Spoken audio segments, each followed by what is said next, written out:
Alright, selamat siang semua dan terima kasih sudah joining. Hari ini saya coba untuk membahas tentang bagaimana caranya kita itu memperkecil resiko untuk tertular COVID-19 di masa new normal nanti. Seperti yang kita ketahui mungkin beberapa minggu ke depan, mungkin 2 minggu lagi atau seminggu lagi bahkan, pemerintah segera akan mencoba untuk membuka pelan-pelan perekonomian Indonesia dengan cara membuka mal terlebih dahulu dan kemudian kantor, kemudian kita semua bisa bekerja atau jalan-jalan seperti layaknya sebelum COVID-19. Hanya saja dikatakan new normal karena ada beberapa hal yang harus tetap kita lakukan, yaitu misalnya memakai masker, terus kemudian mencuci tangan dengan sering, dan juga adherence social distancing. Nah, kemarin saya membaca sebuah blog.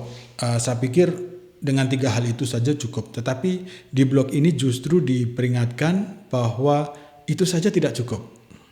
Jadi kita harus tahu apa saja, area apa saja, atau tempat mana saja yang memiliki resiko tertular COVID-19 lebih besar daripada yang lain. Kalau misalnya saya ditanya nih, kira-kira resiko yang terbesar COVID-19 ada di mana? Saya akan bicara tentang, di supermarket, di hypermarket, di mana ya, di restoran, dan seterusnya, dan seterusnya. Ada yang betul, ternyata tidak juga begitu. Jadi bisa iya, bisa enggak. Karena gini, dalam blog tersebut dikatakan bahwa untuk orang bisa tertular COVID-19, ini diperlukan certain amount of virus yang masuk ke dalam tubuh kita. Certain amount-nya berapa? Saya lupa, 1000-an, tapi 1000 apa saya nggak tahu juga. Kalau cuma 1 atau 2, itu akan segera dengan mudah terbunuh oleh imunitas kita. Tetapi ketika certain level, itu yang jadi masalah. Kita akan sakit dan tertular. Oke, itu mekanismenya. Jadi tadi harus ada level tertentu, jumlahnya virus itu berapa yang masuk ke dalam kita sehingga kita bisa tertular. Nah, katakanlah kita punya 1000 lah, katakanlah ya, 1000. 1000 levelnya itu 1000 misalnya. Anda bisa saja tertular dalam sekali nafas, artinya ketika Anda menghirup langsung tertular. Kalau misalnya ada orang lain yang batuk di depan Anda dan orang tersebut menghidap COVID-19. Karena batuk itu ada kemungkinan dia punya virus yang keluar, itu bisa nyampe levelnya 50.000 atau 100.000. Kalau bersin lebih tinggi lagi dan lebih jauh lagi. So, bisa saja Anda nafas sekali aja udah langsung kena. Atau ada orang yang kena COVID-19 tidak terlalu merasa bahwa dia kena. Dia bicara biasa, tidak batuk, tidak bersin, tidak cuman bicara aja. Tapi dengan bicara ini sebenarnya dia juga sudah mulai mengeluarkan virus. Nah, virusnya berapa? Itu tergantung. Kalau misalnya, tapi pada dasarnya itu rendah, tidak seperti pas batuk atau pas bersin. Katakanlah dia itu ketika ngobrol itu keluar virusnya itu levelnya 10 misalnya, atau katakanlah 100 gitu misalnya, semenit keluar 100 gitu misalnya. Jadi Anda untuk bisa tertular itu Anda harus berbicara selama 10 menit dengan orang tersebut. Karena 10 kali 10 sama dengan 100. 100 kali 10 sama dengan 1000. Jadi kalau dia bicara mungkin cuma 100 virus yang keluar, tapi karena 10 menit dia akhirnya jadi 1000 dan Anda bisa tertular. Nah, ini kita bicara tanpa masker ya, kita bicara tanpa masker.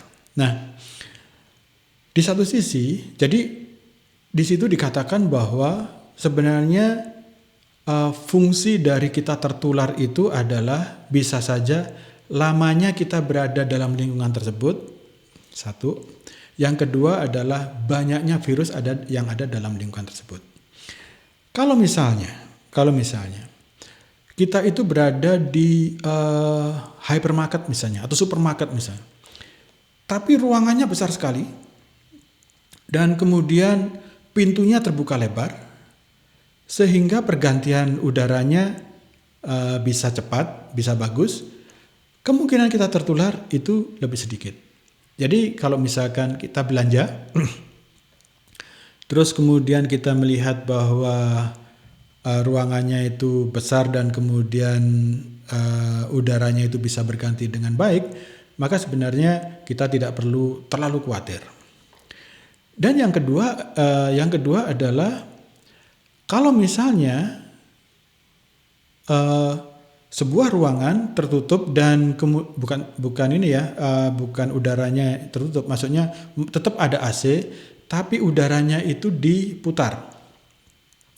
Maka ada kemungkinan meskipun di situ hanya satu orang yang menderita dan kemudian tidak bergejala, ada kemungkinan makin lama makin banyak virus yang ada di sekitar situ.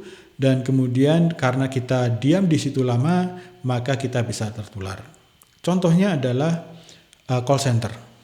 Call center ini dia dikatakan bahwa call center itu memiliki resiko yang cukup tinggi, sangat tinggi sehingga ada kemungkinan atau ada riset yang mengatakan satu orang yang kena itu bisa menulari 90% orang yang ada di situ. Karena udaranya itu mulek di situ aja, terus kemudian setiap orang terpapar segitu lamanya. Nah, bagaimana dengan kalau misalnya Anda jogging misalnya, ketemu orang misalnya. Kalau misalnya pas Anda jogging terus kemudian orang itu batuk pas di muka Anda bisa kena. Tapi kalau misalnya jogging terus kemudian papasan agak jauh, social distancing dan segala macam, kemungkinan tertular kecil. Orang berbicara itu mungkin orang ketika berbicara tetap mengeluarkan itu, tetapi virus itu mungkin jatuh dalam waktu yang tidak terlalu lama, tidak banyak yang menyebar. Tapi kalau sudah bersin, even sampai ujung ruangan pun bisa kena. Saya ngomong sana sini karena memang tidak terstruktur. Tapi intinya ginilah. Untuk mengetahui bahwa Anda itu ada di ruangan atau di tempat yang high risk atau tidak, Anda harus lihat satu, sirkulasi udaranya bagaimana. Saya selalu bilang, nanti kalau kantor paling yang risiko saya paling gede adalah dari rumah ke kantor, di mana di situ saya pakai masker dan segala, sampai kantor langsung cuci tangan dan segala macam. Masalahnya bukan di situ, justru di kantor itu kalau misalkan sirkulasinya nggak bagus, pasti justru kenanya di situ. Justru yang commute ini mungkin lebih sedikit. Risikonya lebih kecil. Contoh lain, kalau misalnya Anda melihat bahwa toilet di kantor Anda itu sangat susah, tidak terlihat ventilasi yang bagus, jangan ke situ. Karena justru di situ orang itu numpuk, datang pergi, cuci tangan, terus kemudian ke toilet. Dan kemudian digerujuk. Ketika digerujuk itu toilet, maka ada kemungkinan si partikel-partikel virus itu nyebar ke atas. Ya namanya digerujuk ya, ada yang keluar meskipun nggak banyak, tapi tetap aja ada yang partikel-partikel yang keluar dari toilet tersebut. Dan itu kalau misalnya sekali lagi kalau misalnya aliran udaranya tidak bagus, then there will be a chance Anda akan ketularan di situ juga. Saya pikir itu adalah satu hal yang ingin saya sampaikan panjang lebar, tapi intinya di situ, meskipun nanti kita di masa new normal, maka please bear in mind, please aware di mana Anda saat itu berada, lihat semua sekeliling Anda, lihat sirkulasi udaranya dan segala macam. Dan jangan sampai Anda itu mencopot masker dimanapun Anda berada. Sebisa mungkin tetap, karena apa? Itu bisa menolong orang yang mungkin Anda tulari, karena virus yang keluar kalau misalkan Anda pakai masker itu lebih sedikit daripada biasa begini. Dan orang lain juga begitu. Kalau ada orang yang nggak pakai masker, tolong diingatkan untuk pakai masker, karena itu sangat bahaya buat kita semua. Alright, so that's it.